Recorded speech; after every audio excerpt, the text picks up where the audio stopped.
Bertemu lagi dengan Teacher Sere pada pembelajaran kita hari ini. Pembelajaran kita hari ini dari tema 2, sub tema 2, pembelajaran 2 dan 3. Seperti biasa, sebelum memulai pembelajaran, teacher akan membacakan tujuan pembelajaran kita hari ini. Tujuan pembelajaran kita hari ini adalah yang pertama, siswa dapat menyebutkan isi teks pendek yang dibacakan dengan benar. Yang kedua, siswa dapat melakukan pengamatan sederhana tentang keragaman benda di lingkungan sekitar dengan benar. Yang ketiga, siswa dapat mengidentifikasi berbagai sikap yang mematuhi dan tidak mematuhi aturan dengan benar. Yang keempat, siswa dapat menemukan dan menjelaskan kosakata yang berkaitan dengan keragaman benda berdasarkan wujud dengan benar. Yang kelima, siswa dapat memecahkan masalah sehari-hari yang melibatkan perkalian dengan benar. Yang keenam, siswa dapat mengidentifikasi gerak bagian kaki dengan benar. Oke, kita lanjut pembelajarannya. Check it out. Kamu perhatikan teks berikut. Teacher akan baca. Benda padat. Benda padat banyak terdapat di sekitar kita. Benda padat mempunyai bentuk tetap. Ukuran benda padat juga tetap. Contoh benda padat adalah simpai. Jika dipindahkan dari meja ke lantai, bentuk dan ukuran simpai tidak akan berubah. Jika simpai dipindahkan lagi ke lemari, bentuk dan ukuran simpai tidak akan berubah. Adapun dipindahkan ke berbagai tempat, bentuk dan ukuran benda padat akan selalu tetap. Nah, di sini ada pertanyaan. Pertanyaannya kita bahas bersama. Tidak jadi latihan ya, kita bahas bersama. Yaitu ada pertanyaannya, bagaimana bentuk benda padat? Berdasarkan teks tersebut, bentuk benda padat adalah tetap. Kedua, yaitu bagaimana ukuran benda padat? Berdasarkan teks, ukuran benda padat juga tetap. Yang ketiga, apa yang terjadi jika sebuah buku dipindahkan dari dalam tas ke dalam lemari? Nah, kamu ingat konsepnya? Buku adalah benda padat. Nah, benda padat jika dimasukkan atau dipindahkan, maka tidak akan berubah atau tetap, ya. Yang keempat, bagaimana bentuk buku tersebut setelah dipindahkan? Bentuk buku tersebut setelah dipindahkan tidak akan berubah atau tetap, ya. Nah, apa simpulanmu? Kesimpulannya adalah jika benda padat dipindahkan di berbagai tempat, bentuk dan ukuran akan tetap dan tidak akan berubah. Ya, oke, kita masuk ke materi selanjutnya. Nah, kamu perhatikan tabel berikut. Yang ini kamu kerjakan di rumah, kamu amati. Kemudian kamu kerjakan latihannya, buat kolomnya atau tabelnya ini. Maka kamu buat apakah dia termasuk benda padat atau bukan benda padat. Kamu centang saja dia, ya. Jika dia termasuk benda padat, checklist. Kemudian jika tidak termasuk benda padat, buat bukan benda padat. Oke, ditulis dengan rapi. Oke, anak-anak. Materi selanjutnya adalah, pernahkah kamu bermain di rumah teman seperti yang dilakukan Benny? Ya, kita semua pasti pernah bermain, mau di tempat saudara atau di tempat teman kita pasti pernah bermain. Nah, bagaimana sikap ketika bermain di rumah teman? Nah, saat bermain di rumah teman, kita memiliki aturan, yaitu adalah aturan yang boleh kamu lakukan adalah satu, yaitu sebelum kamu masuk ke rumah, ketuk pintunya dan mengucap salam. Yang kedua, jika kamu bermain di tempat temanmu, kamu tidak boleh mengambil barang tanpa izin dari temanmu. Yang ketiga, yaitu jika bermain, buanglah sampah pada tempatnya, ya. Kemudian, kamu juga izin sebelum pulang. Nah, seperti itu dia ya. Nah, contoh yang tidak boleh kamu lakukan, sikap yang tak perlu dicontoh, yaitu memasuki kamar pribadi orang lain tanpa izin ya. Kamu tidak boleh masuk ke kamar teman kamu jika itu tidak diizinkan ya. Kemudian yang kedua, memakan dan meminum sesuatu itu tanpa izin. Ya, tidak boleh. Nah, yang tidak boleh kamu lakukan juga adalah membawa mainan teman tanpa izin. Kemudian, bermain di rumah teman sampai larut malam. Tidak ingat pulang dia, itu juga tidak boleh dilakukan ya. Oke, kita masuk pembelajarannya, yaitu peragakan percakapan berikut di depan kelas. Nah, karena kita daring, teacher akan tampilkan video percakapan berikut. Dengarkan ya, kids. Lani, aku lihat dari tadi kamu bolak-balik ke halaman belakang. Ada apa? Aku mencari tempat sampah, Benny. Aku mau membuang sampah makananku. Lebih baik langsung tanya saja ke Udin. Oh, iya ya. Udin, Iya Lani, ada apa?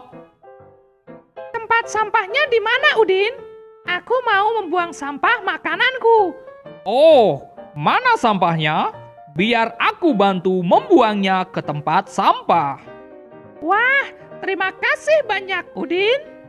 Setelah kamu dengarkan, berdasarkan percakapan di atas, mari kita bahas bersama pertanyaan berikut.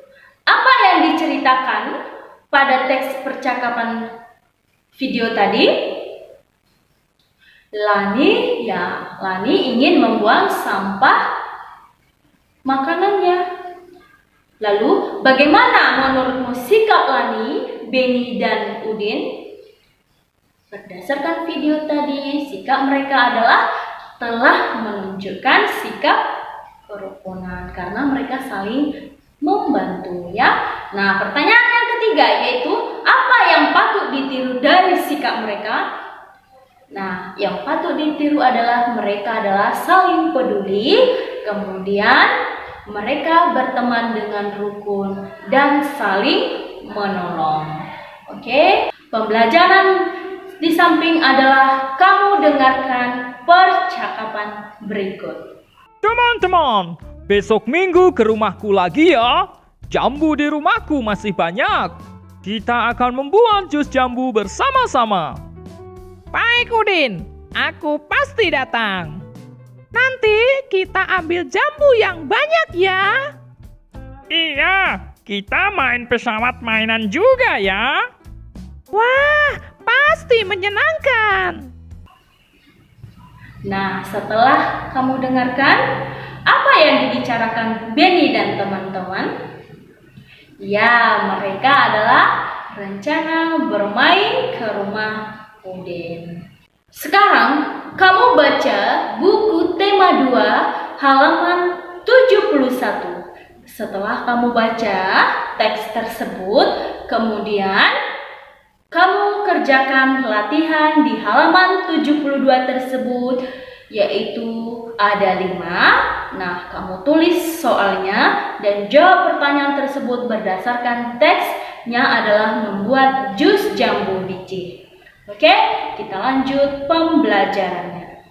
Nah, sekarang kamu perhatikan teks berikut. Teacher akan bacakan, yaitu adalah benda cair. Masih ingatkah kamu apakah itu benda cair? Apa saja benda cair yang ada di rumahmu? Benda cair berbeda dengan benda padat.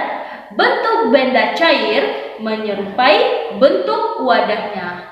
Kemudian, jika air teh dipindahkan ke kaleng, bentuknya menyerupai kaleng. Walaupun telah dipindahkan, jumlah benda cair akan selalu tetap. Seperti video pembelajaran sebelumnya, teacher sudah mempraktikkan jika air dimasukkan ke dalam gelas, maka bentuk air tersebut akan berbentuk gelas. Jika dimasukkan ke dalam wadah, ke dalam mangkok, maka air tersebut juga akan berbentuk mangkok, ya. Sekarang kita lihat ciri-ciri dari benda cair adalah bentuknya selalu berubah, menyerupai bentuk wadahnya. Jika dimasukkan ke dalam botol, airnya juga seperti botol. Ukurannya atau jumlahnya adalah tetap.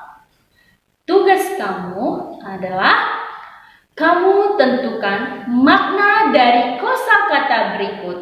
Kemudian, buatlah kalimat berdasarkan kosakata berikut. Misalnya, ini adalah salah satu contoh, yaitu dengan kata berubah. Berubah artinya adalah berbeda dari semula. Nah, teacher akan buat contohnya dengan menggunakan kata berubah, yaitu adalah air dalam botol akan berubah bentuknya jika dimasukkan ke dalam gelas. Tuh ada kata berubahnya ya. Nah, sekarang kamu ada 3, yaitu adalah bentuk, ukuran, jumlah. Kamu tentukan, kamu cari dulu masing-masing artinya, kemudian buat kalimatnya. Oke, kita masuk ke materi selanjutnya. Nah, sekarang adalah menghitung perkalian dengan bilangan 2, bilangan 1, dan bilangan 0. Kita masuk, yang pertama adalah perkalian dengan bilangan angka 2, yaitu contohnya 2 dikali 3 sama dengan 3 ditambah 3 sama dengan 6. Contoh yang kedua adalah 2 dikali 4 sama dengan 4 ditambah 4 sama dengan 8. Kesimpulannya adalah perkalian dengan 2 bilangan yang sama artinya menjumlahkan bilangan itu sendiri. Kemudian adalah perkalian dengan bilangan angka 1. Contohnya adalah 3 dikali 1 sama dengan 1 ditambah 1 ditambah 1 sama dengan 3. Kemudian 4 dikali 1 sama dengan 1 ditambah 1 ditambah 1 ditambah 1 sama dengan 4. Kesimpulannya adalah semua bilangan jika dikalikan 1 hasilnya sama dengan bilangan itu sendiri. Contohnya lagi, sekalipun 100 dikali 1 berarti angka satunya ada 100 kali, maka hasilnya tetap 100. 20 kali 1 jika ditambahkan adalah 20, satunya ditambahkan sampai 20 kali, maka hasilnya adalah tetap 20 ya. Oke, yang ketiga, perkalian dengan bilangan angka 0. 2 kali 0 adalah 0 ditambah 0, hasilnya adalah ya 0. Nah, kemudian 7 dikali 0, 0 ditambah 0 sampai 7 kali, maka hasilnya juga 0. Kesimpulannya adalah semua bilangan jika dikalikan dengan 0, hasilnya adalah 0, ya. Sampai di sini paham ya anak-anak? Kita masuk materi selanjutnya, yaitu adalah melakukan gerakan kaki. Gerakan dilakukan kaki itu misalnya adalah berjalan, berlari, melangkah ke samping, melompat. Nah, itu adalah termasuk gerakan yang dilakukan kaki. Boleh kamu lihat gambarnya. Ini adalah salah satu contoh gerakan yang dilakukan oleh kaki. Oke anak-anak, demikian pembelajaran tema 2, subtema 2, pembelajaran 2 dan 3 kita hari ini. Semoga apa yang teacher sampaikan dapat bermanfaat bagi kita. Oke, bye-bye. Namo Buddhaya.